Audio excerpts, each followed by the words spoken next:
Assalomu alaykum, hurmatli fizik o'rganuvchilar. Sizlar bilan bismillah deb Alloh taoladan madad so'rab navbatdagi video darsimizni boshlaymiz. Bugungi video darsimiz 2026-yil yanvar oyida bo'lib o'tgan sertifikat savollarini ko'rish bilan bo'ladi. Xo'p, demak boshladik. Qaranglar mana. Birinchi savol oddiy savol. Mana 3 metr sekund kvadrat tezlanish bilan berilgan, 4 sekunddan keyingi o'rtacha tezligi berilgan va bizdan boshlang'ich tezlik so'ralgan. Ikkita formulani qo'lladim bu yerda men. Birinchisi demak o'sha haligi birinchisi bu o'rtacha tezlikni mana bu formulasi bo'lsa, ikkinchisi v barobar v0 plus at. Mana shu ikkita formulani qo'lladim.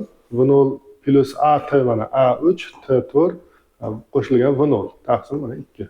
Shu yerdan tenglama qilib v0 ni topsangiz 10 degan javob chiqadi. Bu endi qiyin narsa emas. Keyingisi radiusi 20 cm, burchak tezligi shuncha bo'lgan disk chekka nuqtasini tezligini so'ragan. Bu ham qiyin savol emas. Mana yechimini ko'rib turibsizlar. Xo'p, keyingisi demak yaxshi savol. 4 ta kuchni joylashuvini berganda bizdan natijaviy kuchni so'rayapti. Bunaqa savol eslaringda bo'lsa, o'tgan sertifikatda ham o'sha 2025 da oxirgi sertifikatida ham bu narsa bor. 26 da birinchi sertifikatida ham yana tushyapti. Xo'p, bu yerda nima bo'ladi qaranglar. Agar biz mana f2 vektorni teskarisiga burib qo'ysak, mana bunday qilib, mana bunday berk shakl hosil qilsak, teskarisiga burish degani o'zi masalan chapga qarab turibdi-yu, uni o'ngga qarab burib qo'yapmiz-da. Mana bunday teskarisiga burganimizda ishorasi ham teskarisiga almashadi va f1 minus f2 f3 va f4 mana bunday ketma-ket joylashgan vektorlarning yig'indisi 0 ga teng bo'ladi. Mana bunday bo'lib 0 ga teng bo'ladi. Endi 0 ga teng bo'lganda bundan kelib chiqadiki, minus f2 ni bu yoqqa plus qilib o'tkazsak, f1 plus f3 plus f4 teng f2 bo'lib qoladi. Umumiy kuch nimaga teng desak, umumiy kuch f1 plus f2 plus f3 plus f4 ga teng. Bunda mana bu f1 va f3 f4 larning yig'indisi nimani beryapti? f2 ni beryapti. Mana bu yoqda f2 ga teng bo'lgan. Shuning uchun ularning o'rniga f1, f3, f4 larning o'rniga yana bitta f2 qo'yib yuborsak, bizda nima bo'ladi? Ikkita f2 bo'ladi. Mana shunaqa narsa. Keyingisi, demak, massasi 2 kilogramm bo'lgan jism gorizontal tekislikda turibdi. Unga ta'sir qilayotgan kuch 6 newton, ishqalanish koeffitsiyenti yarim. Shunda mu n ni topsak, mu n bo'ladi-da, bu narsa nechaga teng chiqadi? 10 ga teng chiqadi. Mana ishqalanish koeffitsiyentini bergan, massani bergan, shu yerdan topsak 10 bo'lyapti. Endi 10 bo'ladigan bo'lsa, uni 6 newton bilan solishtirsak, bu yerda sirpanish ishqalanish kuchi FSI desak, sirpanish ishqalanish kuchi tortayotgan kuchdan katta-da. Demak, jism o'sha tortish kuchi jismni yurgiza olmaydi, yurgizishga yetmaydi. Yurmagan paytda jism tinch turadi. Tinch turganda tinchlikdagi ishqalanish bo'ladi. Tinchlikdagi ishqalanish kuchi tortayotgan kuchning o'ziga teng bo'ladi. Shuning uchun ham mana 6 newton bo'ladi javob. Mana A javob bo'ladi. Bundan oldingisida 2F2, ya'ni C javob edi. Keyingisi, massasi 18 kilogramm bo'lgan yuk yuqoriga ko'tarilmoqda. Uni A va C oraliqlaridagi og'irliklar farqini toping deyapti. Bu yerda A oraliqdagi holatga qarasangiz, mana tezlik ortib borgan. Demak, bu yuqoriga tezlanuvchi harakat. Yuqoriga tezlanuvchi harakatda vazn ortadi. Bunda mj plus A bo'ladi. C oraliqda esa vazn kamaysa, bunda tezlanish pastga bo'lib qoladi. Sekinlanuvchi harakat bo'lib qolgan uchun pastga bo'lib qoladi. Bunda vazn kamayadi. Vazn kamaysa mj minus A bo'ladi. Endi biz vaznlar farqini topishimiz kerak-ku. O'shaning uchun tepadan pastga ayirib olsak, qavs ichidagi jillar ayrilib ketadi-da, mana bunday bizda yig'indi paydo bo'ladi. Endi A ni topish juda muammo emas. Masalan, mana bu yerda tezligi 5 bo'lgan. O'sha 5 ni 3 ga bo'lsak, 5 taqsim 3 mana birinchi safarga tezlanish. Ikkinchi safar bo'lsa 5 dan 0 gacha kamayapti. 5 taqsim 2 bo'lyapti. Nimaga? Chunki 7-sekunddan 9-sekundgacha 2 sekund. Shuning uchun 5 taqsim 2 bo'lyapti. Ikkalasini qo'shib oldim. Mana yig'indi bo'lgan uchun qo'shdim. Hisoblasam 75 newton degan javob chiqdi. Xo'p, keyingisi. Massalari m va 4m ga teng bo'lgan jismlar bir xil balandlikdan erkin tushdi. Jismlar yerga urilgandagi impulslar nisbatini toping deyapti. Endi bitta narsa, agar bir xil balandlikdan tushgan bo'lsa jismlar, demak ular bir xil tezlikka erishadi. Og'irligidan qat'iy nazar, velocity 2gh degan formuladan bir xil tezlikka erishadi. Tezligi bir xil bo'lsa, massasi kattasini impulsi ham nima bo'ladi? 4 marta katta bo'ladi. Xo'p, keyingisi 8 kilo bo'lgan jism 30 tezlik bilan yuqoriga otilsa, uni maksimal potensial energiyasini toping. Yerdan otganimizda qancha maksimal kinetik bergan bo'lsak, eng yuqori nuqtaga chiqqanda o'shancha potensial energiyaga ham nima qiladi? Ega bo'ladi. Bunga nima deyiladi? Energiyani saqlanish qonuni deyiladi. Menimcha buni hammamiz tushunamiz. Keyingisi 10 metr uzunlikdagi sterjen rasmda ko'rsatilgandek muvozanatda turibdi. Sterjenning massasini toping.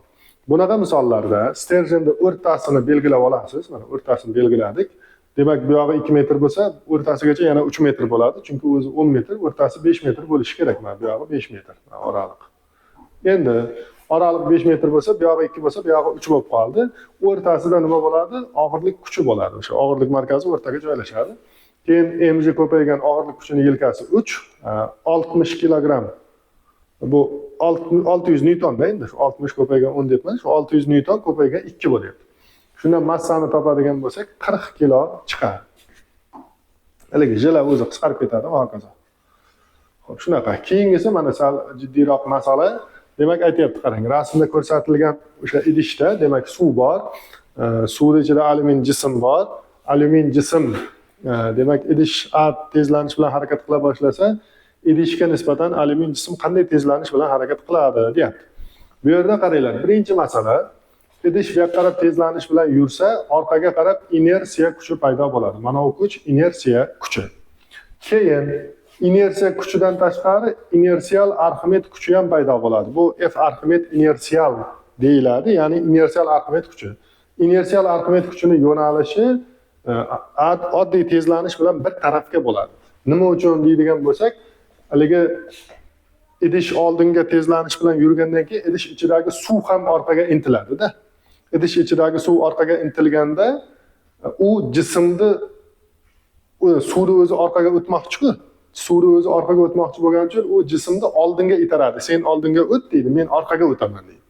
Xullas kalom, inersial Arximed kuchi har doim jismni tezlanish yo'nalishida itaradi. Masalan, oddiy Arximed kuchini ham kelib chiqishi shundan. Suv pastga tushmoqchi bo'ladi, shuning uchun ham jismni tepaga ko'taradi. Ya'ni mana og'irlik ta'sirida suv pastga tushmoqchi bo'lgani uchun oddiy Arximed kuchi yuqoriga yo'naladi-ku. Uni sababi shu, ya'ni suv o'zi pastga tushdi istagani uchun suv pastga endi majoziy ma'noda aytyapman, ko'chma ma'noda aytaylik, suv pastga intilgani uchun jismni yuqoriga ko'tarishga harakat qiladi. Xuddi shunday bu yerda idish oldinga tezlanish bilan yuryapti, shuning uchun suv orqaga ketmoqchi, suvni o'zi ham orqaga ketmoqchi, xuddi jismga o'xshab. Shuning uchun u jismni nima qilyapti? Oldinga itaryapti. Jismning o'zini inersiya kuchi orqaga, inersial Arximed kuchi esa oldinga. Ana shu ikkalasini ayirib olsak, mana bunday MA' qaranglar. A bu idishning tezlanishi, A' esa jismning idishga nisbatan tezlanishi. MA' teng bo'ladi F inersiya minus F Arximed inersialga. M degani rho jism v degani, F inersiya degani o'zi inersiya kuchining formulasini bilishimiz kerak. Oddiy inersiya kuchi bu shunchaki MA ga teng bo'ladi. O'sha idishning tezlanishi A bo'lsa MA bo'ladi. Massani nima deymiz? Rho jism v deymiz. Ko'paygan A bo'ldi. F Arximed inersial nimaga teng desak, F Arximed inersial bu rho suyuqlik v jism A ga teng bo'ladi. Mana shunday bo'ladi. Shularni qo'yganman, sonlarini hisoblaganman, qisqaradigan joyini qisqartirganman. Oxirida mana 2,5 metr taqsim sekund kvadrat tezlanish chiqqan idishga nisbatan. Orqaga qarab idishga nisbatan 2,5 tezlanish bilan yursa, idishning o'zining tezlanishi 4 edi-ku. Idishga nisbatan tezlanish 2,5 bo'lsa, mabodo yerga nisbatan tezlanishini so'rab qolsa, 1,5 bo'ladi. Chunki ular qarama-qarshi, shuning uchun 1,5 bo'ladi.